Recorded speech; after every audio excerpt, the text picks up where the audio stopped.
Who let a waitress touch this billion-dollar contract? Get her out. Now billionaire Richard Cole's voice roars, echoing through the lobby of the Grand Horizon Hotel, Los Angeles, making every eye in the row of leather chairs snap toward him. He deliberately knocks a glass to the floor, shards scattering, pointing at Emma. 20, a waitress. You ruined my stuff. Get out before you wreck this big deal. Emma stands frozen, hands stained with coffee, sweat beading on her back, throat tightening as if choked. Her uniform is frayed at the shoulders, collar crumpled after an 8-hour shift. A mocking laugh cuts through from the sofa. Tom, 30, a VIP guest in a glossy green suit, sneers. This place is for billionaires, not lowlifes like her. Emma kneels to pick up the broken glass, hands trembling, knuckles white, struggling to keep the tray steady. Near the contract table, Richard and James Lee, black, in a gray suit. College friends, whisper urgently. Richard raises his wine glass, voice low, hiding his betrayal. James, old friend, sign this, and the hotel shares are ours, but I'll handle the bulk. Don't worry. James nods slightly, a trusting smile, unsuspecting, his hand gliding over the thick contract stack. Richard glances quickly, a cunning smile flickering, slipping a new page into the stack, his eyes brushing past Emma like a warning. Emma, picking up crumbs under the table, hears clearly, heart pounding. Sign it, and I'll take it all. James suspects nothing.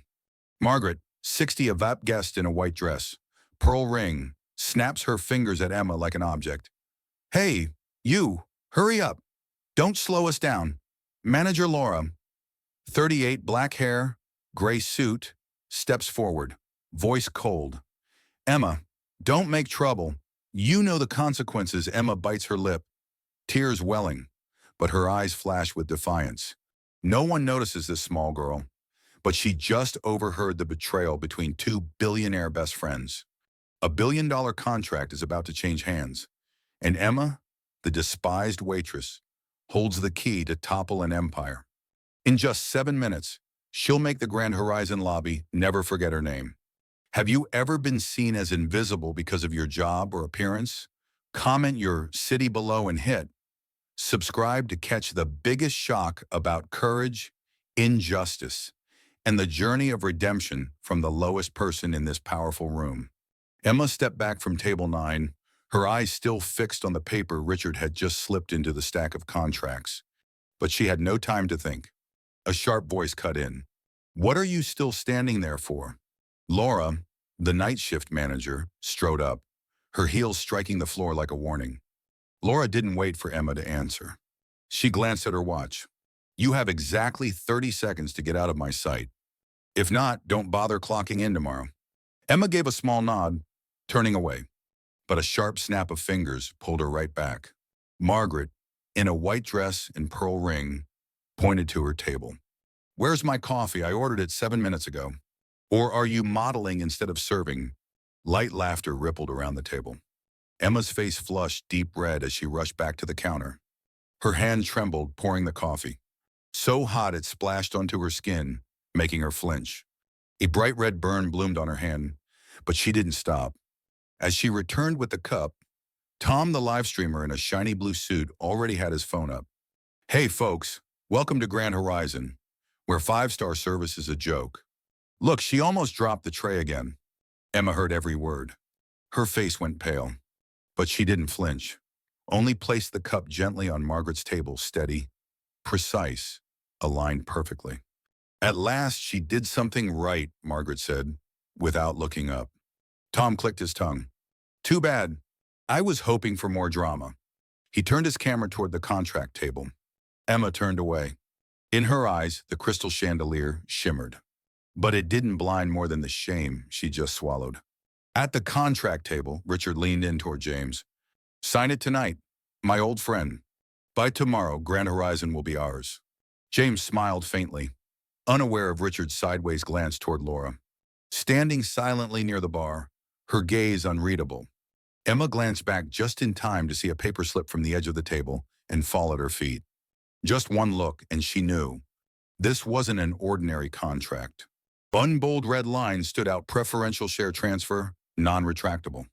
Emma bends down to pick up the paper that just fell from the table, her hands trembling from the scalding heat and a rising sense of unease.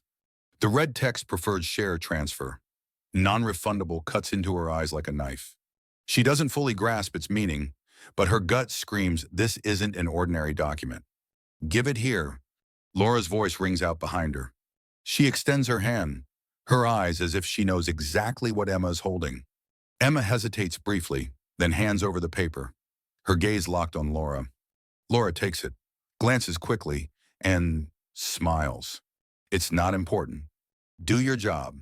Laura walks away. But Emma sees clearly. A subtle movement in Laura's hand, she slips the paper into her inner jacket pocket, not leaving it on the contract table. Seconds later, Emma returns to the back kitchen, standing by the coffee machine, but no one's ordered anything. Her hands grip the damp cloth, sweat beading on the back of her neck. The kitchen door swings open. Sophie, her shift mate, steps in, glancing at her. You okay? Your face is white as a sheet. Emma nods slightly but says nothing. She only glances at the wall clock. During your 6 p.m. She counts backward just a few minutes until the contract is signed. As she steps back into the lobby, You there? Richard's voice booms, furious. You spilled another glass, I swear. This hotel gets worse every day. Another glass shatters near table 10. It wasn't Emma's. She hasn't even left the counter. But Richard still points straight at her. Enough. I don't want to see you near our table again. Got it. Laura cuts in immediately, raising her voice. The VIP has requested, Emma, you're temporarily suspended from work until further notice. The crowd starts whispering. Tom, the live streamer, pans his camera closer. Ooh, more drama. Waitress fired mid-shift. Let me get a good angle. Emma stands frozen. Her hand rests on her apron, eyes gazing at the glittering scene beyond the glass doors. Each second feels like a knife slicing into her dignity. But then, her eyes begin to change. Emma stands behind the counter, half hidden by the coffee machine. From here, she can still see the contract table where Richard leans close to James, pointing at each page. But what keeps her eyes glued is Laura. She doesn't stay still for more than 3 seconds. Every step around the table is deliberate. Hand holding a tray, eyes scanning the contract, pausing at just the right moment. And then Emma sees it clearly from inside her blazer. Laura slips out a paper, so quick that without the chandelier's glint, Emma would have missed it. Laura slides it between pages 6 and 7, then walks away as if she was never there. Emma freezes, feet rooted to the marble floor. Across the room, Tom the live streamer keeps filming, but his face is no longer playful. He's looking toward Emma. Something has made him suspicious.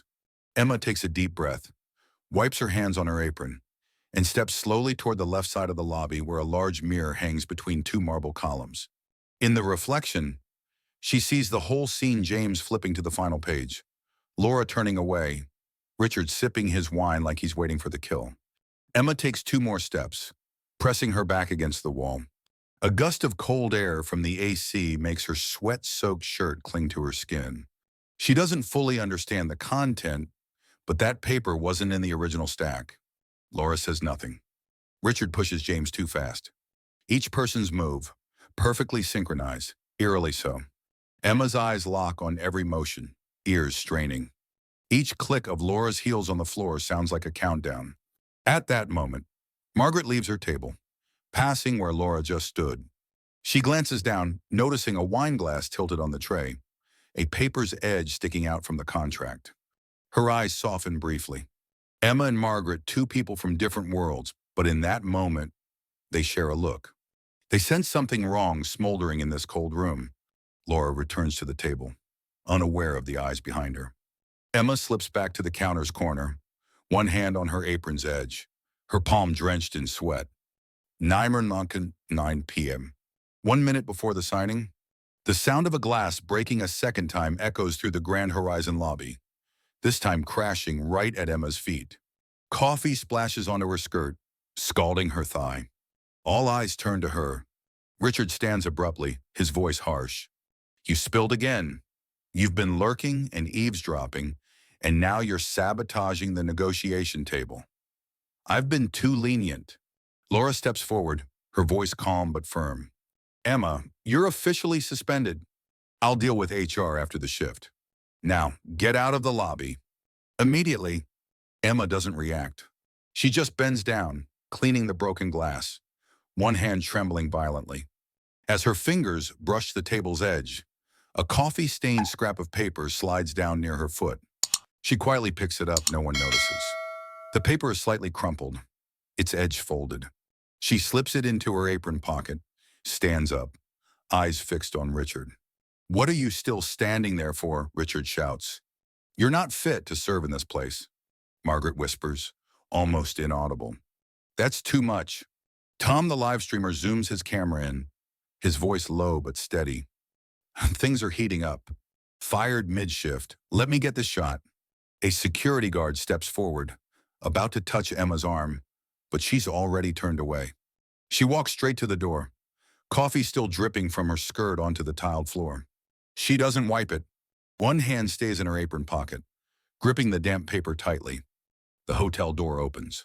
A cold night breeze rushes in, but no one sees Emma's eyes at that moment, the kind of eyes that will make the entire Grand Horizon bow its head.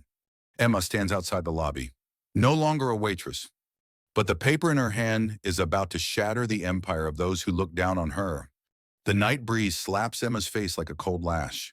She leans against the wall outside the Grand Horizon Hotel, facing the brightly lit boulevard, her back still soaked with coffee, her apron crumpled with wrinkles, stains, and the crumpled paper in her pocket. She pulls it out. The light from the large glass window behind her spills down just enough for Emma to see the dark red, italicized text at the top of the paper. Preferred share transfer, non-refundable. Her heart pounds. The words on the paper dance before her eyes. Below is a series of forged signatures, not James's. She'd seen his handwriting while cleaning the meeting table a few times before. These strokes, stiff, uniform, like a bad photocopy. Emma's hand grips the paper tightly. From inside the lobby, she faintly hears Richard's laugh, the clink of glasses. Laura's whisper, then the piano music starting up again as if nothing had happened. She glances at her watch, 9:12 p.m. Less than 3 minutes until that contract is signed. And then, no one can save James. No one knows what clause Laura slipped into the final page. No one heard Richard say, I'll take it all. Emma looks up. The glass wall of the Grand Horizon reflects the image of a small waitress. Disheveled hair, wet shirt, standing between the closing revolving doors. In her pocket, a key. No one looks her way. But she sees everything. Emma turns, striding quickly toward the side door where staff enter from the back kitchen. Her hand still grips the paper tightly, but her eyes no longer wait for someone to save her. She's no longer invisible in that lobby. She's the only one with proof. The side door by the kitchen swings open with a sharp clack. Emma steps into the narrow hallway behind the bar, where dim yellow light spills across the speckled tile floor. She grips the paper tightly in her plastic bag, cold sweat trickling down her spine. A laugh echoes from the main lobby. Through the small glass window, she sees James flipping pages, Richard leaning back in his chair, chin raised, eyes fixed on his friend's every move. Laura stands behind, silent, but her gaze darts to James's wrist, her lips pursed, like someone monitoring another's pulse. Emma swallows hard. She has to do something fast, without raising suspicion. She spots a service cart by the hallway, still loaded with linens and clean cutlery. She opens the plastic bag, wraps the paper in a napkin, and pushes the cart to the edge of the red carpet near the contract table. She gauges the distance if James or Margaret looks down. They'll see the paper. Sweat beads on her temples. But before she can turn away, a cold voice cuts through. What are you doing here? Emma turns. Laura stands there, her eyes scanning the cart. A flicker of suspicion crosses her face. Emma steps in front. I was told to clear the remaining guest items. Laura says nothing, just steps closer. Her hand rests on the white napkin, pulling lightly. Emma holds it back, voice steady. My personal item. If something's wrong, I'll take responsibility. Laura stares for 3 seconds, a mental standoff, then lets go. I'll be watching." She turns, striding toward the manager's desk. Emma exhales. A heartbeat pounds in her ears. She pushes the cart a bit further. From afar, Tom sees his camera shifting. He says nothing, but for the first time, his lens leaves Richard. Emma stands by the pillar, half hidden behind a large potted plant. She whispers into a small walkie-talkie she found earlier from housekeeping, set to the internal channel, "Mr. James, please look to the left of the table. The napkins corner." No response. She tries again. The signal crackles, weak. A tech staffer passes by, glancing at Emma, saying nothing. She stands still. James holds the pen, placing it on the final page. His hand touches the exact corner of the paper Emma saw Laura slip in. 1 second, 2 seconds, he's about to sign. But then Laura leans in, whispering in his ear. James pauses. Emma grips her apron's edge, frozen. The white napkin on the cart still bulges at one corner. No one has seen it, but Tom's eyes for the first time aren't filming for scandal. They're fixed on something about to burst under that napkin. Tom leans forward, zooming in on the cart, lips pressed tight.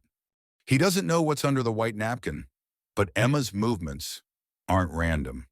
Across the room, Sophie, Emma's co-worker, steps out from the kitchen, hands still in gloves, her eyes scanning the room and landing on the cart.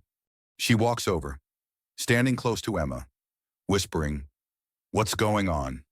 Emma doesn't turn, only murmurs like a breeze, "Help me keep this cart in place. Don't let anyone touch it." Sophie hesitates for a few seconds, then nods. She steps to the cart's front, pretending to wipe a stain on the handle with a cloth. Tom captures it all. His face no longer carries its usual mocking smirk. He knows something bigger than a drama live stream is about to break. A tech staffer passes by, glancing briefly, but no one speaks. The lobby's air feels ready to explode, and in that strange silence, a paper lies still, just 3 steps from the contract table. A familiar smell hits Emma, choking her floor cleaner mixed with disinfectant, a sharp scent she'd tried to forget for 8 years. Before her eyes, the hotel hallway blurs, then shifts into a memory from an afternoon years ago, the same Grand Horizon lobby. But her first time stepping in, wearing a black dress borrowed from her mother. Emma, then 17, stumbles in borrowed high heels, clutching a job application for a trainee receptionist. She didn't know what event was happening, only saw dazzling golden lights, elegant laughter, crystal glasses, and a red carpet. She took a wrong turn, not the HR office, but the main lobby hosting a high-level shareholder meeting. A man with salt and pepper hair, in a suit with the hotel logo, rushes to block her. "Where are you going? This isn't a place for people like you," he says, gently pushing her toward the door. A blonde staff member nearby laughs. "Look at that uniform, probably meant for the back entrance." Emma's face flushes, head lowered, stepping back. Before she can turn, her heel catches the carpet and she falls, her application folder spilling, papers scattering. Everyone turns to look. No one bends to help. Every gaze carries the same expression, pity and disdain. She scrambles to gather the papers, kneeling under the chandelier's glow, hands trembling on the cold marble floor. A man from afar, James Lee, then young, in a simple suit, steps forward, saying nothing, just quietly helping her pick up each sheet. Not a single word of reproach, just a small nod and a faint smile that nearly makes Emma cry. After that, Emma never dared venture into the main lobby again. She got a housekeeping job far from the chandeliers, far from formal attire, just rags, the smell of bleach, and guest whispers, careful not to scratch the precious wood table. Every day, she took the earliest bus, returned late at night, shoes worn at the heels, wrists aching from pushing the cleaning cart nonstop. Some nights, she stood frozen in the hotel bathroom, staring at her reflection, sunken eyes, hair tied hastily, and the look of someone always ignored. Once, her mother called Emma, "Don't dream of becoming anything big in that hotel. They hire floor cleaners, not dreams." But she didn't believe it. She kept studying, whenever she could, secretly learning hotel operations, sneaking glances at management meetings through the kitchen door's crack. Whenever she heard James Lee's name, her heart lightened the man who didn't scorn her that year. In Emma's mind, his gaze when he helped her pick up her papers was the only thing that made her believe maybe, just once, at the right place, at the right time, she wouldn't have to kneel under the chandeliers again. And tonight, when Richard spilled the coffee a second time, when Laura turned away, and when Tom livestreamed, with no one on her side, that feeling from when she was 17 surged back. But this time, Emma didn't run. She looked at the paper in her pocket, its edge crumpled, still damp with coffee stains. She knew this wasn't just about James, not just about the Grand Horizon. It was about every time she was ignored, every trembling hand on the cold tile floor, every glance that passed over her as if she were air. No one remembers a waitress kicked out of the lobby, but everyone will have to remember one who dared to return uninvited. Emma gripped the edge of her apron. Her hand trembled slightly. But this time, her eyes didn't waver. A strong gust sweeps through the side lobby, making the white curtain flutter and brush against Emma's face. She stands up. In the kitchen hallway, the light now shines directly on her face like a stage spotlight, highlighting every dried coffee stain on her skirt, every wrinkle on her apron. She doesn't wipe them, doesn't fix her hair. She just walks slowly toward the main door of the Grand Horizon for the first time, entering not to serve, but to confront. The door opens. The lobby falls silent. Laura has retreated against the wall, her eyes sneaking glances at her watch. Richard remains seated, twirling his wine glass, mouth smiling but eyes tense. James, as if drawn into a forced rhythm, has opened to the final page. His pen is about to touch down. Emma steps forward. A single footstep echoes on the marble floor, resounding strangely. She looks at no one but James. Not the manager, not the guests, not the camera with its green light on. Richard looks up. For a moment, his eyes narrow. Why are you still here? No one answers. Emma doesn't stop. Laura hisses softly, almost growling each word. Emma. One more step, and I'll call security. Emma still doesn't stop.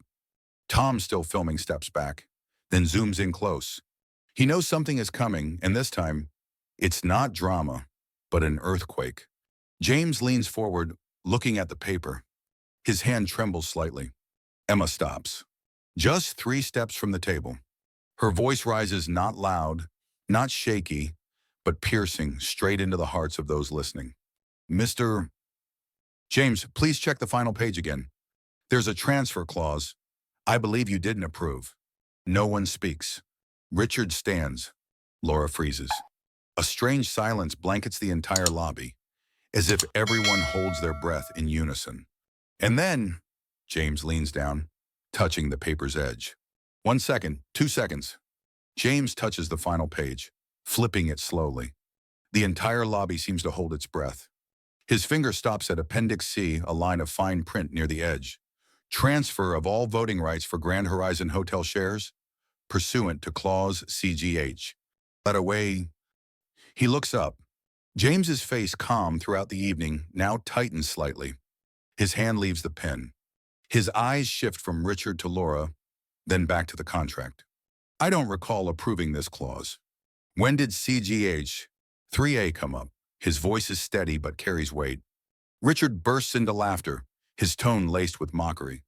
James, it's just a share restructuring a legal tactic to temporarily transfer voting rights. My lawyer explained it clearly. James doesn't respond immediately. His hand rests on the page's edge, grazing it lightly. Emma stands still. She knows Richard is playing his hand, using their friendship to cloud any doubt. Laura leans in, her voice soft. I personally printed this contract. Nothing's wrong. If needed, I can show the original draft. James nods slightly, but his eyes don't leave the clause. No one notices his fingers tapping the table lightly. 3 even beats, a habit from his college days whenever he sensed something off. Emma sees it. Her eyes flicker quickly. She understands James is wavering. And at that moment, Tom, standing outside the frame, zooms in on James's face. On the live stream, viewers start commenting, He knows something. Was Emma right? What's CGH?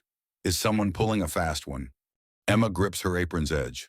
It feels like a win, but Richard's face doesn't falter. And Laura's eyes remain ice cold.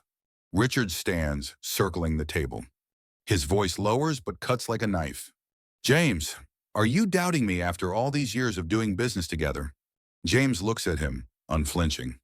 The pen remains still on the contract, untouched. I question anything unclear, even from the person I trust most. Richard's face shifts subtly. He grabs the contract, pulls out the final page, flips it back and forth, then hands it to Laura. Check it. You said you reviewed it thoroughly. This is his signature. Right. Laura nods, without looking. I saw it with my own eyes. There's no version other than the one I sent you via email and received back from the legal office. Richard tosses the paper back onto the table, the sound sharp and dry. He returns to his chair, sitting upright, hands braced on his knees, eyes locked on James. I don't need shares if you're suspicious. I need clarity. But don't let a waitress ruin this entire restructuring process. Emma takes a deep breath. She's never been called out directly in a conversation like this. Until now, she was a shadow. Tom zooms his camera in on Richard's face, just as the live stream audience erupts. A comment pops up. This guy's hiding something. Another James. Don't sign. Laura tilts her head, whispering to Richard, her voice too low for the mic, but her eyes icy, lips pursed as if swallowing words ready to spill. James's hand lightly touches the paper's edge, almost picking up the pen. Emma can't hold back, stepping forward half a step, eyes fixed on James. Mr. James, I'm sorry for interrupting. But if you trust me even a little, don't sign. It's not just about me. A stunned silence. And right then, James's phone buzzes. The screen flashes, legal team urgent. James holds the phone, stepping a few paces away from the table, turning his back to Richard and Laura. The air is taut like a violin string. Only the sound of high heels clicking from passing guests and the faint clink of melting ice in Richard's whiskey glass remaining. Laura leans in, grabbing the contract, whispering to Richard. We need to sign again. Don't let the live stream catch James backing out. Richard nods slightly. At the same time, Tom, still filming, steps back 2 paces, adjusting his focus. A black-clad security guard approaches, his voice cold. Stop filming. This is a private transaction. Tom doesn't lower the camera. He replies, I'm a guest. I'm live streaming the event. There's no rule against it. The guard reaches for the camera. The image shakes violently. The live stream starts to waver. Viewers clamor. The feed's gone. Someone's stopping the filming. Security's interfering. At that moment, Laura strides toward Emma, still standing by the service cart near the kitchen hallway. Her eyes are icy, her voice low. I gave you a chance to leave quietly. Now, Hachituri, you're hurting yourself. Emma doesn't back down. But 2 other hotel security guards on Laura's orders approach, grabbing her arms. You're obstructing the contract negotiation. Get out. Sophie, Emma's co-worker, flinches, about to step forward, but is held back. Emma is dragged across the lobby. She pulls her arm but can't break free. Tom, just resting his camera back, sees the scene and shouts, Wait, she has papers. She has proof. The crowd starts murmuring. Margaret rises from her chair. Richard furrows his brow. James turns back, still on the phone, his eyes flashing with suspicion. A wave of emotion surges. Emma is being pushed out. The live stream is about to cut off. The proof is about to vanish. It seems like Emma has lost everything. And just as the lobby doors open, she lifts her head, eyes locking on James. Her right hand slips into her apron pocket, still holding the crumpled, coffee-stained paper from the start. Emma yanks her arm free from the security guard, stepping back toward the center of the lobby. Her skirt is wet, hair disheveled, hands trembling. But in her palm, the crumpled paper remains intact, the paper she picked up from the contract table when she was kicked out. She raises it high, turning to James. Mr. James, this is why I couldn't stay silent. This paper, it's a scan of a transfer clause, unverified, and most importantly, it doesn't bear your real signature. James freezes. He steps forward, taking the paper from Emma's hand. The guards don't dare intervene. Laura tries to cut in, she's making it up. That paper could have come from anywhere. But James has already pulled a marker from his pocket, circling the signature on the edge. I've never signed with this stroke. My signature slants upward. This one slopes down. And the L in Lee always has a long tail, this one doesn't. He looks up, staring straight at Laura. Who sent this scan to the legal office? Laura falls silent. Richard glances at her, his face starting to pale. Tom restarts the live stream. The clear image zooms in on the paper fake signature, coffee-stained edge, creases. Margaret speaks up. She was telling the truth all along, and you tried to silence her. Richard steps back, sweat beading on his forehead. I thought Laura handled the paperwork as usual. James turns to Richard, his voice cold. You never verified. You put your trust in the wrong person. Laura backs away completely. The crowd of VIP guests begins to stir.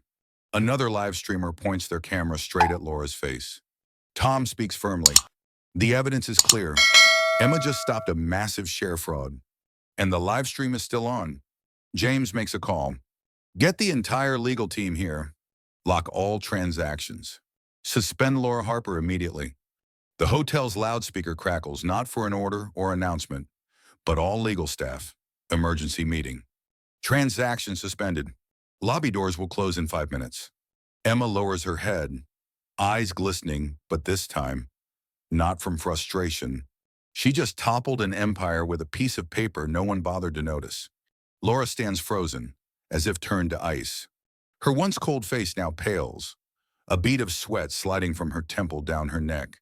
The ringing from James's phone continues, but no one answers. All eyes in the lobby are now fixed on her. Richard turns to Laura, his voice hoarse. What the hell did you do? Laura stammers, stepping back. I just followed procedure. No one said that clause was wrong. I had the right to update documents. Tom points his camera straight at her. The green LED light shines on Laura's face like a stage spotlight in a public trial. The live stream erupts with comments. She's shaking a CEO committing share fraud. Who's Emma? Oh my God. Margaret Stan walking toward Emma. Her hand gently grasps Emma's shoulder. You just saved this entire hotel from a scam. And from someone like her. Laura clenches her fists, nails digging into her palms. She knows the live stream can't be erased, can't be undone. James signals the security guards. Take her to the legal office. Every email, backup, contract, edit history, I want it on my desk in 15 minutes. The guards approach. Laura resists weakly. I'm a senior manager. You can't. You're a suspect in a share fraud case. And it's being live streamed. James cuts her off. The lobby falls silent. Laura's footsteps, as she's led away, echo chillingly. Richard slumps into his chair, hands clutching his head, completely broken. Sophie, Emma's co-worker, claps first. One clap. Then two, and then the entire lobby resounds with applause bouncing off the marble walls. Emma doesn't turn to look at Laura. She only looks at James, the first person who once bent down to help her pick up her papers, now standing. Nodding to her, she restored justice without needing a single word of preaching. James takes off his glasses, wiping them gently. He doesn't speak right away, just looks at Emma. In his eyes, there's no longer the curiosity of a boss toward a lowly employee, but the gaze of someone just saved from a trap, by someone he hadn't paid enough attention to. He steps forward, standing before her, extending his hand. Thank you, Emma. Not everyone has the courage to do this, especially when pushed out the door. Emma shakes his hand. Her hand is cold, but her grip is firm.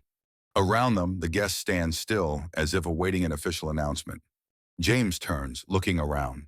I formally propose to the board that Emma Wilson be appointed as acting guest services supervisor effective tomorrow. And after that, I'll nominate her to the new HR Operations Advisory Board. Another round of applause erupts, louder this time. Sophie grabs Emma's hand, eyes teary. I knew it. I knew one day you'd make them listen. Emma still says nothing. She only looks at the paper in her hand, the crumpled sheet that changed her fate, and the system that tried to erase her. Tom, still filming, closes his live stream with a single line.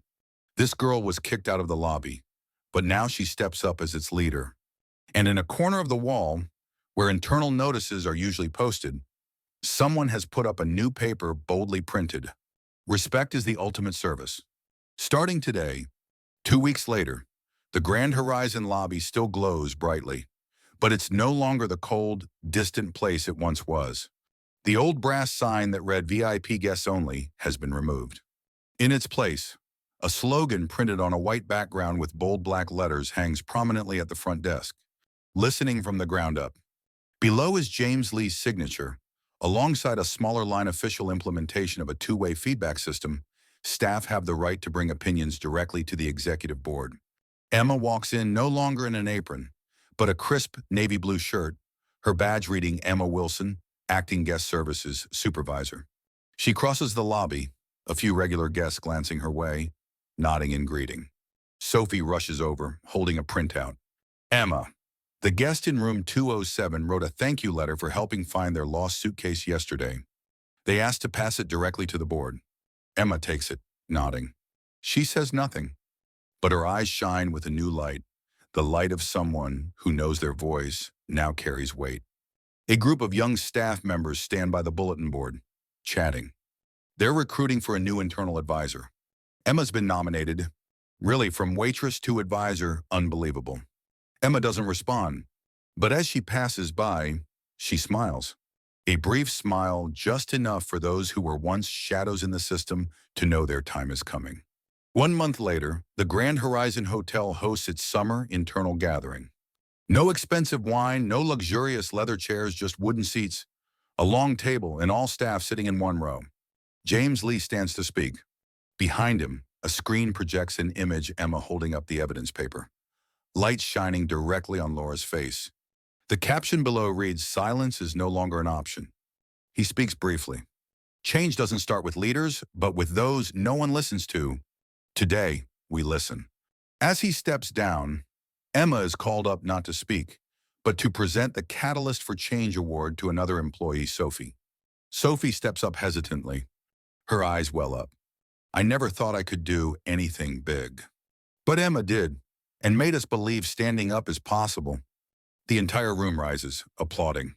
In the back row, an older woman sits quietly, clutching a worn leather bag, Emma's mother. She says nothing, but in her eyes, a pride shines like never before.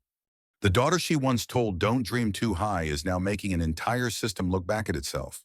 The gathering ends with a line of people signing a commitment to listen board, not just executives, but cleaners, security guards, and chefs. No lesson is spelled out in words. But at the Grand Horizon, everyone understands. Courage doesn't need to be loud. It just needs to stand firm at the right moment. Early morning, a sleek black SUV pulls up in front of the Grand Horizon Hotel. The driver steps out, opening the back door. Emma emerges, no longer in a crumpled uniform skirt. She wears a deep navy blazer, her metal name tag gleaming in the sunlight. Emma Wilson, Chief Guest Experience Officer. The security guard bows in greeting. The new manager steps forward, holding the day's schedule. Sophie, now in charge of training new staff, rushes up, beaming. Emma, the partners from New York are here. They're asking to meet the woman who flipped an entire contract with a coffee-stained paper. Emma smiles. She doesn't need to recount her story. Every step she takes across the marble lobby that once cast her out is living proof. Have you ever been seen as invisible because of your job, appearance, or background? Have you ever wanted to speak up but stayed silent for fear of losing your place? If you were Emma today, would you step forward or step back? Stay until the end. The twist will redefine what redemption truly means. If you witnessed injustice like this, what would you do? Comment below. We read every story. Share this story if you believe silence should never protect injustice. Subscribe to Unveiled Wealth, where kindness sparks redemption and silence breaks power.